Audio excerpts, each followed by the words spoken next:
据台湾自由时报在3月9号的报道，台湾防务部门当日发布了一个通告，宣布将于3月24号在台湾屏东西南海域举行空域操演射击，并表示这是例行的海空演习。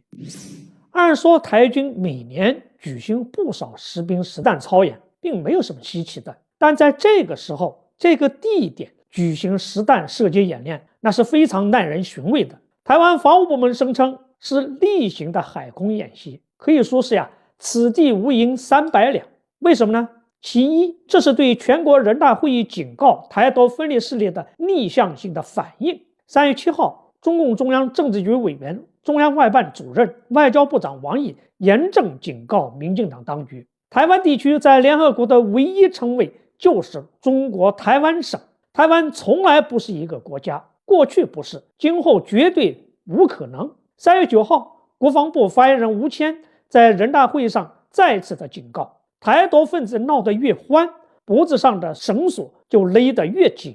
王毅和国防部发言人的讲话在大陆和台湾地区都引起了强烈的共鸣，有不少赞成一个中国的台湾政治人物以及有影响力的艺人，包括侯佩岑、欧阳娜娜、张韶涵、翁虹等等，表达了赞同台湾是中国一个省的心声，这使得民进党当局惊恐万分。民进党当局祭出了以言治罪的政治手段，声称要对在社交媒体上转发台湾唯一称谓就是中国台湾省相关贴文的台湾艺人进行惩处。民进党当局这个时候在台湾海峡举行实弹操演，对大陆是想显示以武拒统、负隅顽抗的决心，对岛内是想蒙骗老百姓有能力抵抗解放军的武统行动，并遏制赞同台湾是中国一个省的声浪。其二是对解放军在屏东外海40海里处进行实弹操演的对抗性回应。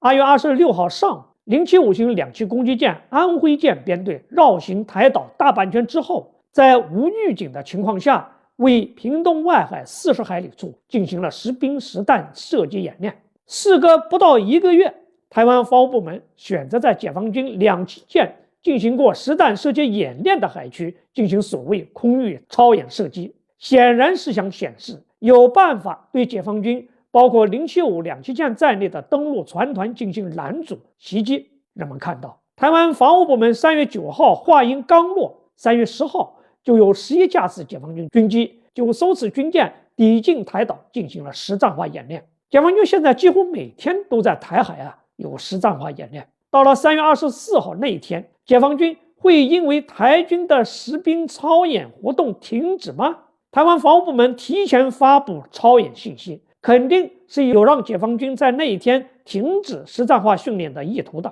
但可以预料，解放军到那一天不但不会停止训练活动，还有可能加大实战化演练的强度。民进党当局想来硬的，大陆方面一定不会浪费这个机会，会以令他们更加难受的某种形式来奉陪他们。好，这个话题就聊到这儿，欢迎大家继续关注王英飞评论，下一期再见。